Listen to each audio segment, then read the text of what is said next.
to Montreal. I know you've played like South by Southwest before, but is this your first like American tour? Yeah, it's our first proper tour out here. We've done a bunch of festivals. We did South by, we did Coachella, we did Boston Calling, Gov Ball in New York. Oh, you've done some good ones already. Hangout as well in Alabama. We did like a festival season out here. Right. Just hitting well, like 4 or 5 festivals in 2019.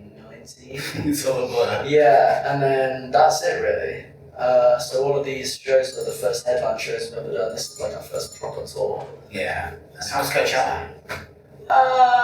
You know what? It was amazing because we hadn't been. Let me think. We hadn't been to LA before that. So that was our first experience of like California, and it was amazing. But have you been to Coachella? No, I haven't. Like, I don't want to sound too. We're spoiled for choice, but it's not my favourite festival for various reasons. You can't really drink. That's the problem, right? So you're a Brit, you get it. Like, there's a drinking zone, like bars and stuff. Right. And you can get a drink and you see the stage like right over there, and you can kind of watch the music, but not really. And then if you want to go and watch it, then you have to like leave your drinks behind. So for us as punters, like that didn't really work. Yeah. So based on that alone, I don't recommend Coachella. But And you're spoiled a bit being from the UK because we have so many amazing festivals there. Yeah. And I guess you played a few of your favourite festivals there now. What are your favourite ones in the UK? Glastonbury is the best festival I've ever Even I played Glastonbury. Really? And he's a DJ. Really? Yeah. Oh, nice, sweet. Yeah. Yeah, it's a great festival, right? It's the best. I mean, just I like it. the fact that if you play there, you just get a ticket in, and tickets to Glastonbury are so difficult to come by. So it's the only festival of the British season that we will stay at for the whole weekend. Right. Yeah. It's a lot of fun. Yeah. So on this North American tour, have you had any surprises along the way? I mean, the whole thing's a bit of a surprise, to be honest with you. We're only, like a week into it? Yeah. So, yeah, I mean, we've only just started. It feels like I've been here. We were saying this last night, actually, so we had the day off. We were all sat around for dinner, and it feels like I've been in America for so long, like years, but we've only been here a week. I think the days are so expansive because we don't have much crew with us, so like we're doing all the, again, that sounds so spoiled, but like in England we had a lot of teams sort of like and production and things, but this is very much back to basics, so what is it, like a 300 cat room up there, like pretty small, pretty intimate, and so but any surprises? I mean, America's full of them, right? Like just everything's huge. Everything, the portion sizes, the cars, the roads, the buildings. But Canada doesn't, I don't know. Like I said, I've been here a day, so I can't really pass judgment on Canada. This is our first time here, but it doesn't seem to be a little more slick than America, less boisterous, Yeah, that's for sure. It's a bit more classy. It's still got a little bit of a European kind of vibe to it. Yeah, especially like Quebec, like this area obviously has that sort of that French like energy, which I quite like, which is easier to, it's closer to home, I understand that more than the American like bravado that you get at a lot of places like Boston and like Philly. Like there's a lot of, I don't know. I like Americans, we shouldn't trash them. Just kind of like the whole thing's to be like, this is why I don't like American people. American people are great. You know what? American people are so cool.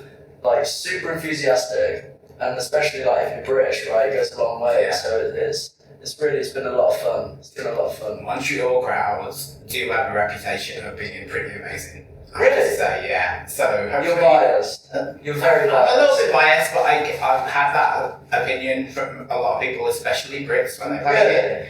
Yeah, I know when Sam Smith played here, he said it was the first time he felt like Beyonce. That was his words. Wow. Okay. So I feel like Beyonce. So hopefully you'll get like a good vibe. That's cool. I mean, I've heard that from a couple of friends, to be fair, who've visited Montreal and played shows here, and they were saying like it's a really cool crowd. So I'm really excited. Really excited. Yeah. So not so much an easy life in North America as you're getting back home just yet. No, but you know what? It's actually really refreshing to be doing the smaller venues. We just come off a Europe tour, straight from Europe to America, and those venues were slightly bigger than this, but still quite intimate, quite small. We played some really small ones actually.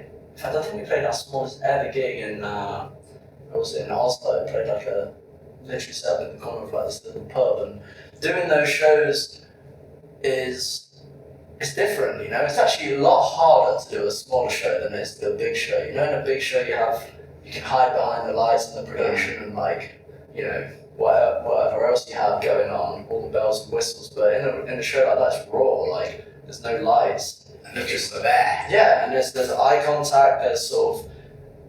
You build a rapport like with individuals within the crowd, and I think that's a really cool way to digest music. It seems like it's going to have that kind of essence tonight. It's slightly, I don't know, the venue seems a little bit more rowdy, or a bit more sort of sweaty and disgusting. So yeah, it's got a slight club feel. Yeah, it does. Which kind of suits your music. Yeah, I think so.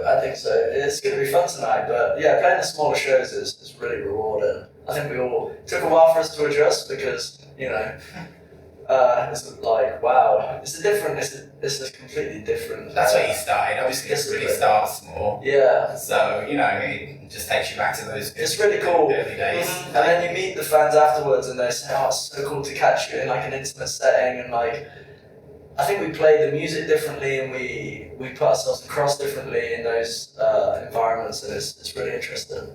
Yeah. So when you started out, what was your idea for this band? Like when you first decided, right, I'm going to start a band. It's going to be like this. What was the idea?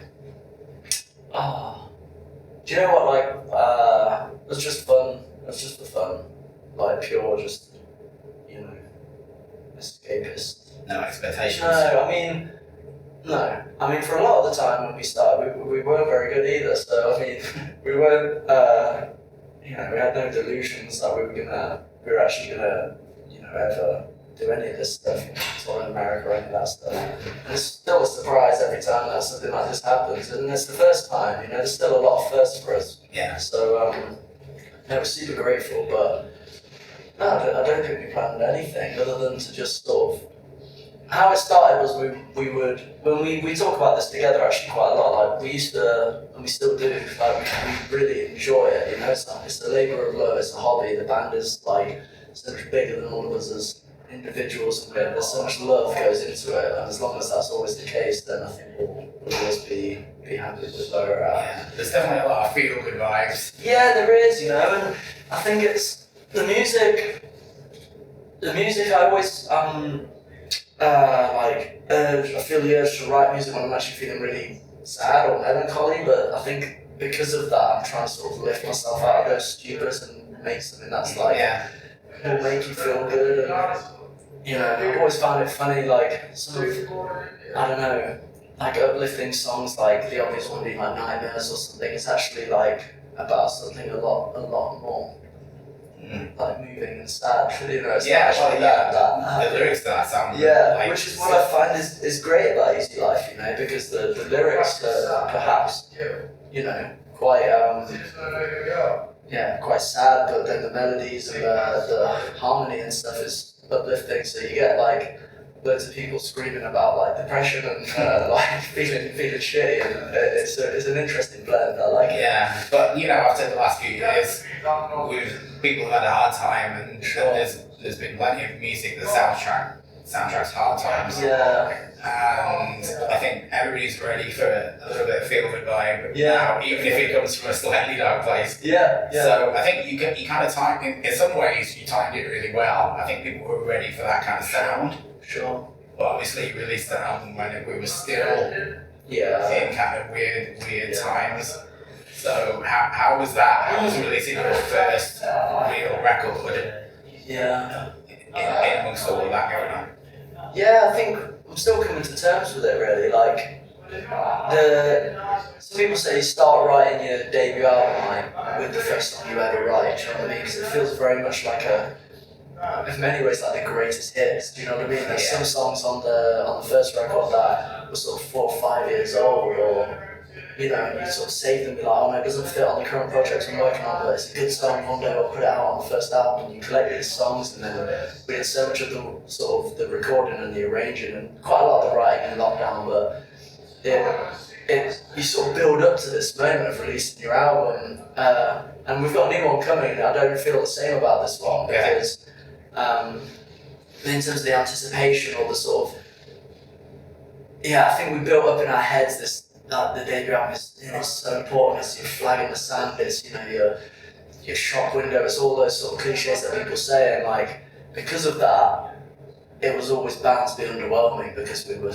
putting so much expectation onto not necessarily the success or whatever, but just putting so much weight on it, So when it came out, there was this huge period of probably about 2 or 3 months of decompression where we were like, whoa, that was like so intense, and like kind of felt like a hangover or a come down or something, where I was just a bit like, if you set yourself huge expectations, you're bound to be disappointed. So I think the first record was just a really steep learning curve. With it being, that's regardless of lockdown. I think lockdown only heightened that, but that was probably always going to be the case. So, but it's been so well received. Yeah, no, it has. Did all that take you by surprise? Yeah, I mean, so we have just amazing fans. Like the fans are great, and coming out to the States, being able to meet the fans like this side of like the world is amazing, and I appreciate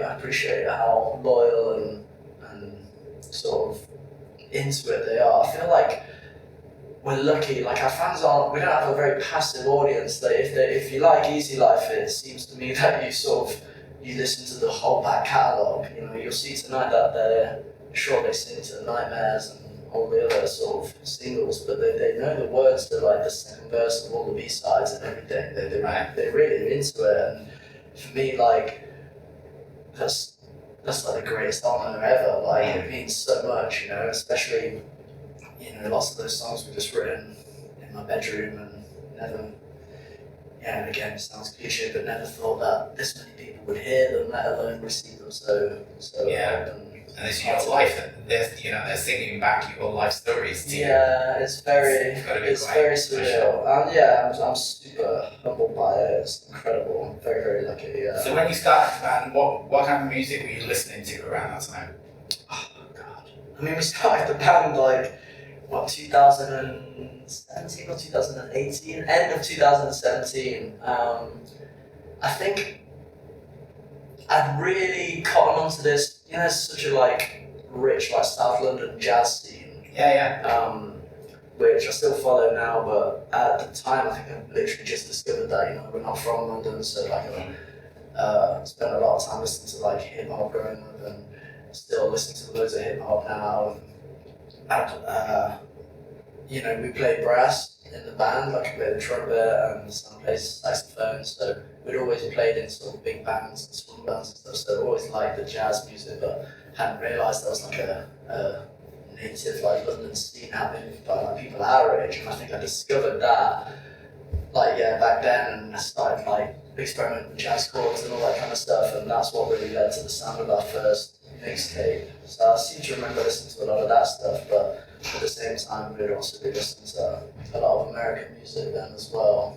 But I think everyone listens to American music, Yeah. Which is funny because I've got loads of American friends who make music too, and they're always like, oh, British music is just so good, and I'm like, what? I think American music's so good. It's funny, isn't it? Because I think it's got that kind of romanticism about being from a foreign land. Exactly. And so, especially with America, because it's it's a lot of movies and all that kind of stuff. Exactly. It's some kind of fantasy land. But talking about the British bands, there is a lot of British bands making a noise in worldwide, but especially in America now. Yeah. And they a lot of them getting lumped in together. You've got Wet Leg and Dry Cleaning and Yard Act and all those people. Yes. You don't feel like you're a part of that. No. Obviously your sound's very different.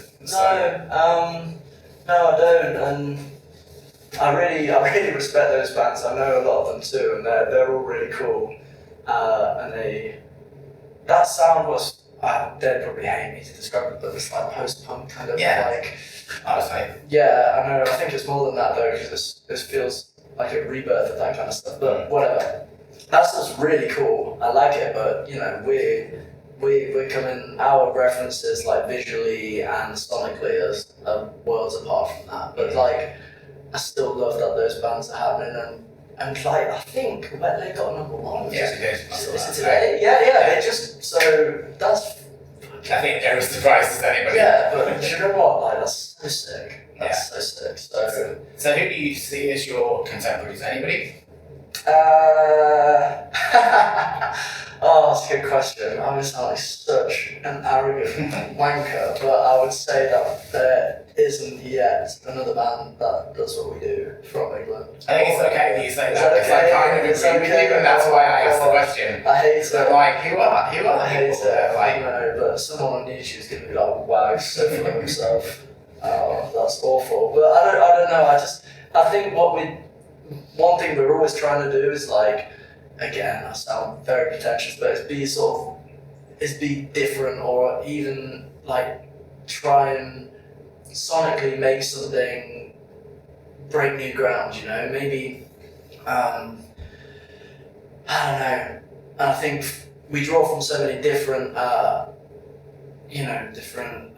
influences that I think when we smash them together, we do reach somewhere new. If you think of, compare us to those sort of more traditional guitar-based UK bands, like, I think we sound quite different. So I can't really think of anyone that does what we do. But that said, maybe we've sort of made a little blueprint of how things could be done differently, and like, I'm sure there's kids like coming up now that are just going to blow us out of the water and smash it, and I can't wait for that to happen. Yeah, for sure. Yeah. So you touched a little bit about on the second album. Yes. What did you learn from the first album that's helped you on the second album? Oh my god, so much. I think, like I said earlier, the first album really is like a greatest hits album in a way. I've spent years writing it, whereas this album I wrote in like 12 months, or maybe slightly longer than a year, maybe 18 months. Less than a year. Yeah. No, I wrote it really quick. Not intentionally quickly, I just, I found a sound and a sonic identity like really early on by accident. I wasn't trying to write an album at that stage, and then I thought, wow, like, this is great. I want 20 other tracks that sound just like this one, and then I did that, and that's the record really. And then, honestly, like, I learned so much. And when I made the third album, I'll have this conversation again. I'll be like, oh man, I've learned so much from what I did wrong with the second album, and should have done this, should have done that. It's a constant learning curve, so I'm not suggesting that I've reached a point where I know how to make an album, because I definitely don't. But the second album was really good. I really believe that. Like, I didn't have so much confidence with the first one. Maybe it was because it's the first time you do anything, you're a little bit apprehensive, but I think it's really good. It has not only a sonic identity, but quite a strong visual identity too, which I'm quite proud of, because we've always taken a lot of care with our visuals. But with this one, we started working on the visuals at the same time as we started working on the music. It's quite traditional in music for you to like finish the album sonically, and then be like, right, what's the artwork, what do the videos look like? But with this project, we were doing it all at the same time, so everything evolved quite cohesively, and I feel like there's not like a divide. It's like very obvious sort of through that runs between the two. And Beeswax comes out this week. Yes. That's the first record. Yeah. What is it about that song that made you think that's the one you would want to put out into the world first? Right. I mean, so sonically, like, it has a lot of the tropes of what to expect from the Easy Life second record. There's a lot of like saturation and distortion in the audio, loads of sort of tape machines, and yeah, it's. But it also has it has an attitude to it, which I don't think Easy Life has really exhibited that much really since our first EP, which was like 4 years ago or whatever. So I wanted it to come first because it definitely lays the foundations for what's to come. And yeah, I just think, it's probably one of the most shocking, it's not shocking at all, but maybe if you're familiar with our back catalogue, you'd be like, oh, well that sounds a little bit crazy for an Easy Life song. And that's kind of why I wanted to put it out first, just to be like, wow, like, I can't wait to hear the new album or whatever. But yeah, I don't know, there wasn't necessarily like this song has to come first. Like I don't feel like that. It was just like. Did you all agree on that song? Yeah, we did. Yeah, we did. There's a bunch of songs. All the singles like, that's another thing. I find it. You write an album, and we write it very much sort of as a body of work that makes sense. You start at track 1 and end at whatever the last track is. Like you listen through, and that's how it should be listened to and digested. But sadly, the modern world requests 3-minute long singles and little bite-sized chunks. So it's actually really, really, truly difficult to choose the singles. But with this project, like that process, we all agreed on pretty much all of them. And don't get me wrong, there's a bit of to and fro, but the ones that we've chosen, like Beeswax is really, really good, I like it, but the one that's coming next is like, that one was the first, that was the song I was telling you about where I stumbled across this like sonic identity and I was like, damn, like, right, this is it. But Beeswax belongs very close to that. Beeswax was maybe the second or third song I wrote for the album, but the one that follows is really, really close to my heart. Okay. But little teaser. Yeah. But no, Beeswax is cool. The visuals are really cool too. We made a really funny video. Well, it's not funny, but it was a fun process for us to make the video. Yeah, there's a lot of humour in what you do. Yeah, there is. Yeah, we definitely, I'm sort of pinching myself when I say these stupid, pretentious things because it sounds like we're really deep thinking and take ourselves too seriously. But yeah, definitely, we don't take ourselves seriously. I think that's important. Not in general. Like I like it when musicians do take themselves seriously, actually, but I don't necessarily think that we belong in that same world of sort of chin stroking, like deep thinking philosophers, because a lot of what I say is just very menial day-to-day stuff that people form strange attachments that's why people can associate with it. Yeah, sure, but yeah, I mean it's all just. Okay, to wrap up, what would you say is the album you listen to the most in your lifetime? Oh my god. Wow. So the first thing that comes to your head? Probably, I don't know, oh god. It would probably almost definitely be a Kanye album, but I wouldn't know which one because I listen to them all a lot when they come out.